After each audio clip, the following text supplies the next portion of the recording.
Bismillahirrahmanirrahim. Assalamualaikum warahmatullahi wabarakatuh. Adanya saya di sini untuk memaparkan tugas pengantar bisnis dengan materi mengelola bisnis. Sebelumnya izinkan saya untuk memperkenalkan anggota kelompok 3, yaitu yang pertama saya sendiri, Andi Firdiansari selaku moderator, kemudian yang kedua adalah Indira Hasbah, yang ketiga adalah Salma, dan yang terakhir adalah Syakina Nurfadilah. Baik, adapun topik yang akan kami bahas dalam materi mengelola bisnis, yaitu yang pertama adalah pengertian mengelola bisnis, yang kedua adalah fungsi mengelola bisnis, yang ketiga adalah perencanaan mengelola bisnis, dan yang terakhir adalah unsur penting dalam perencanaan mengelola bisnis. Baik, tanpa berlama-lama, langsung saja materi pertama yang akan kami bahas, yaitu pengertian mengelola bisnis.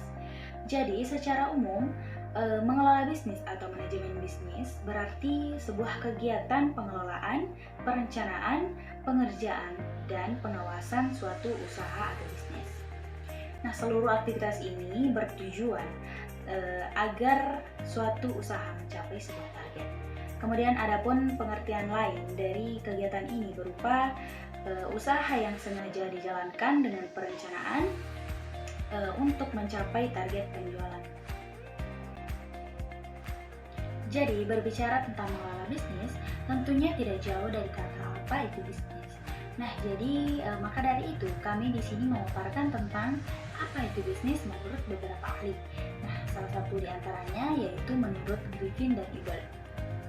Menurut mereka, bisnis adalah organisasi yang menyediakan barang atau jasa yang bertujuan untuk mendapatkan laba. Sedangkan menurut Profesor Owen, bisnis adalah sebuah perusahaan yang berhubungan dengan produksi dan distribusi barang-barang untuk dijual ke pasaran ataupun memberikan harga pada setiap jasa-jasanya. Fungsi pengelolaan bisnis. Jadi pengelolaan bisnis mempunyai beberapa fungsi. Yang pertama ada planning, yaitu di mana sebelum membangun sebuah usaha dibutuhkan planning atau perencanaan usaha seperti pemasaran atau mempromosikan produk-produk yang akan dijual. Yang kedua ada organizing.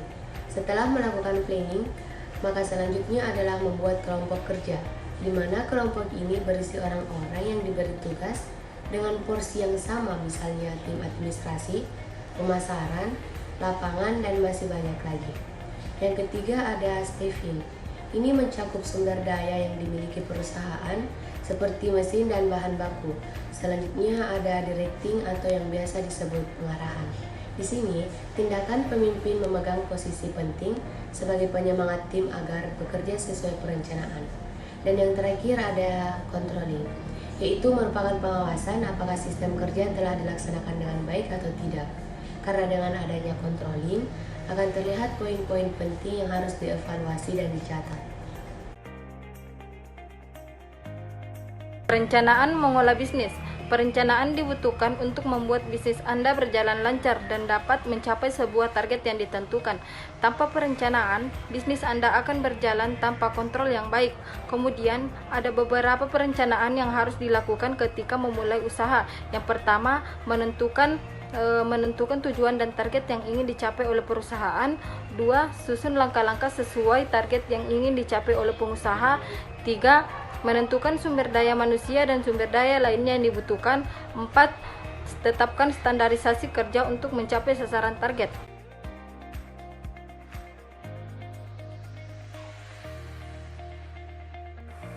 Baik, saya akan menjelaskan poin keempat, yaitu unsur penting dalam perencanaan manajemen bisnis. Unsur penting dalam perencanaan manajemen bisnis terbagi menjadi 5. Yang pertama, deskripsi bisnis jelas. Sebuah bisnis haruslah memiliki deskripsi yang jelas agar konsumen paham jenis usaha Anda. Bisnis Anda harus jelas bergerak dalam bidang apa, apakah kuliner, fashion, jasa, grosir barang kebutuhan, atau lainnya. Yang kedua, melakukan analisis pesaing. Mengetahui produk pesaing akan memudahkan Anda dalam menentukan jenis produk yang akan dipasarkan. Bisa saja produk yang dikeluarkan jenisnya sama, tapi harus memiliki kualitas yang lebih baik. Ketiga, memiliki strategi pemasaran. Sebuah bisnis akan tumbuh apabila tidak memiliki rencana marketing yang matang. Langkah awal perusahaan bisa dilakukan dengan menganalisis produk yang dibutuhkan konsumen. Kemudian, strategi marketing bisa dilancarkan melalui promosi yang keempat, laporan keuangan. Hal sering diabaikan sebuah adalah laporan keuangan. Masalah pembukaan merupakan hal penting untuk menjalankan sebuah bisnis. Pembukaan yang baik tentunya akan jadi acuan aktivitas perusahaan. Yang kelima yaitu menjaga kualitas produk dan layanan. Satu hal yang harus selalu dipertahankan dan diperbaiki adalah kualitas produk serta layanan. Dua unsur itu erat kaitannya dengan pemasaran. Demikian dari saya kembalikan ke moderator. Nah, setelah pemaparan materi tentang mengelola bisnis tersebut, kita jadi mengetahui beberapa hal yang perlu dipahami sebelum memulai sebuah bisnis atau usaha. Seperti apa yang dimaksud dengan mengelola bisnis, apa fungsi mengelola bisnis, lalu bagaimana perencanaan mengelola bisnis, kemudian apa sajakah yang perlu atau yang termasuk dalam unsur-unsur pengelolaan bisnis. Mungkin cukup sekian presentasi dari kelompok 3 pengatur bisnis kelas AK22A. Atas perhatian dan waktunya kami ucapkan terima kasih. Lebih dan kurangnya mohon dimaafkan. Wassalamualaikum warahmatullahi wabarakatuh.